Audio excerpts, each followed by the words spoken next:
February 13th was our first sit-in Nashville. On this sit-in, we had about 130 kids.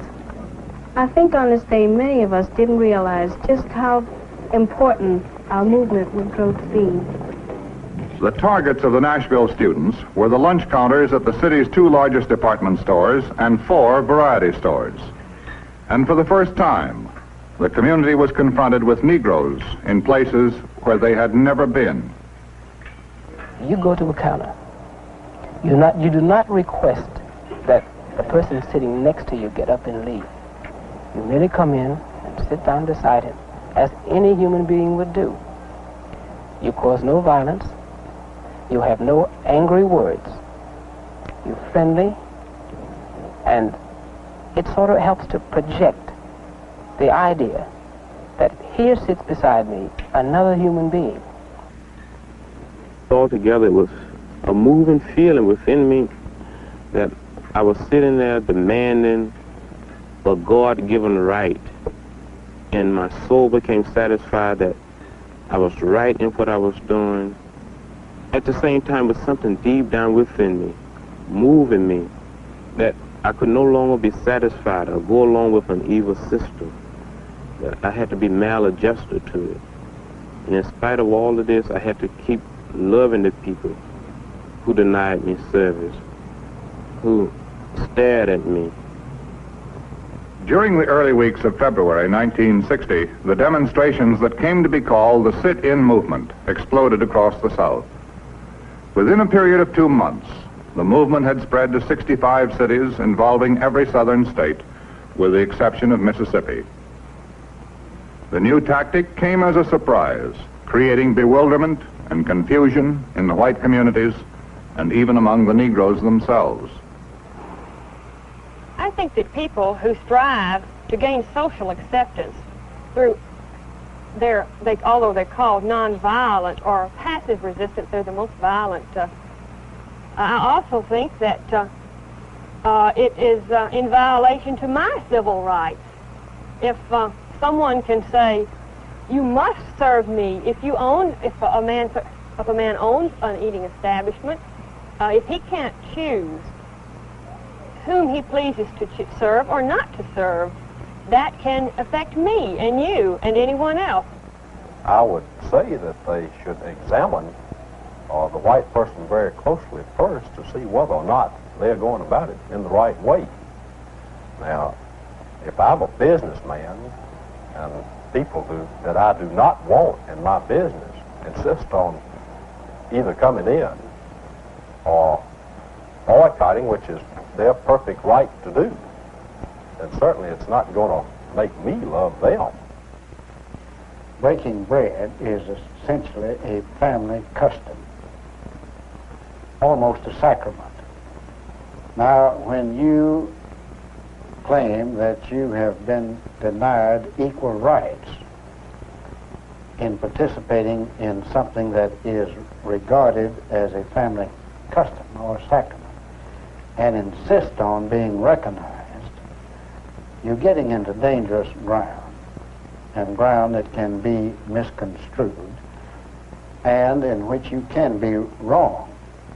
Now, the people in the South have always fed people who came and knocked at the back door and asked for something to eat. But they have always reserved the right to eat only with invited guests. I have thought for a long time that Negroes should be allowed to sit at the counters where we are served downtown. This is just a part of many things that I think they should be allowed to do. I have felt that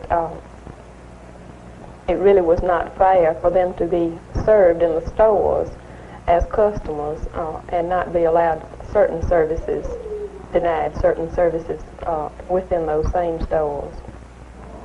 It's just like one snake could like a snake of his own kind better than with another, maybe. Something like that. I mean, a lion might like another lion better than with a bear. That's just like white people and Negroes. I mean, white people naturally don't like white people better than Negroes. Well, it's just not the things we're used to down here. I mean, they come in and they sit down, and we're not used to them sitting down beside us, because I wasn't raised with them. I never have lived with them, and I'm not going to start now. During the weeks after the sit-ins began, opposition in the white communities of the South solidified, and the first signs of violence appeared. Those few whites who sympathized publicly with the sit-ins soon found themselves to be prime targets. One of these was a young divinity student in Nashville, Wilson Yates. Well, I was downtown with a friend around Memorial Square. I'd actually gone back to put a nickel in the meter. My car happened to be parked by Memorial Square where the picketing was going on. And suddenly, we moved into a different world. There were the crowds shouting, "Niggers go home," and then there were the Negro students who were carrying posters asking for equal opportunity.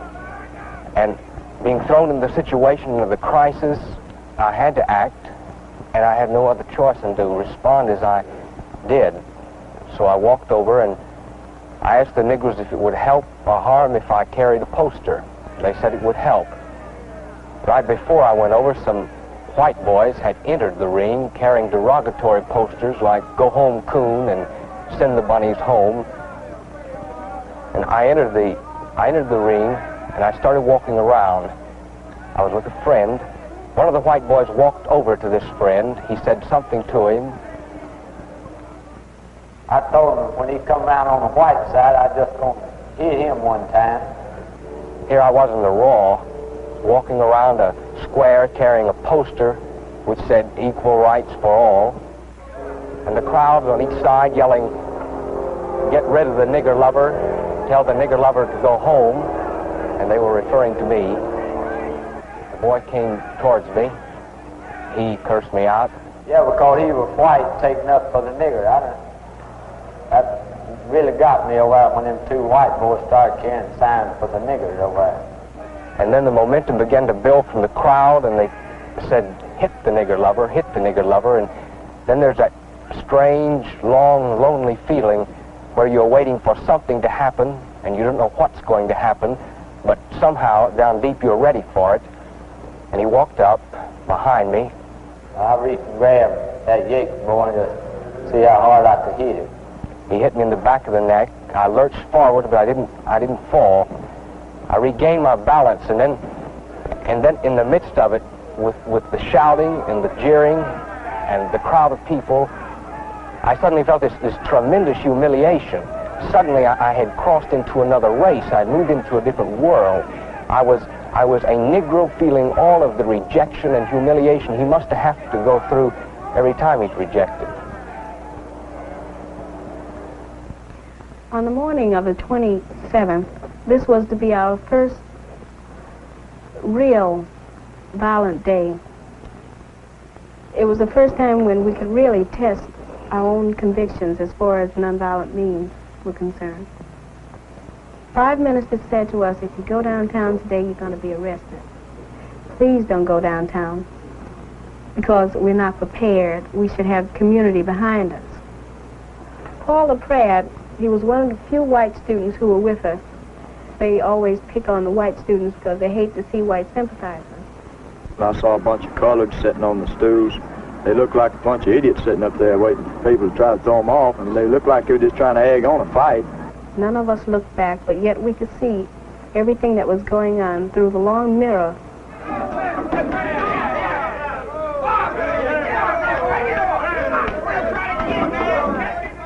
And it seems to me that when it happened, that all of us wanted to be hit.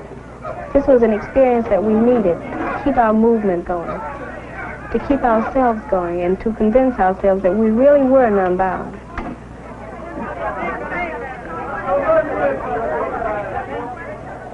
On February 27th, was on Saturday afternoon, I was cruising down Fifth Avenue. In front of McClellan's, a man came out and said that there was a fight on the inside. There had been a disturbance, but there was a bunch of colored boys and girls on the stools and the counters, and the management asked that they leave, and I instructed him to ask them to leave, and they did not leave. I went and asked each and every one of them separately to leave, They didn't leave, so I instructed the men to place them under arrest. We placed them under arrest. The policemen, they gave me an alternative. They said, son, you can sit here on the stool and act a fool, or you can get up and go home. And I made my choice. I decided that I would keep my seat. And they told me I was under arrest, and then they took me away.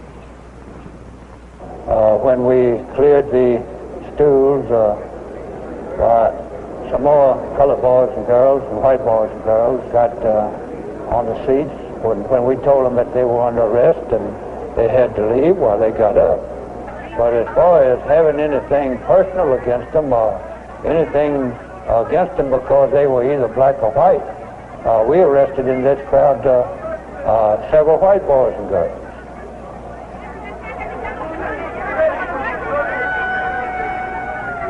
It was just a case where we had to clean this man's store out, and we did it.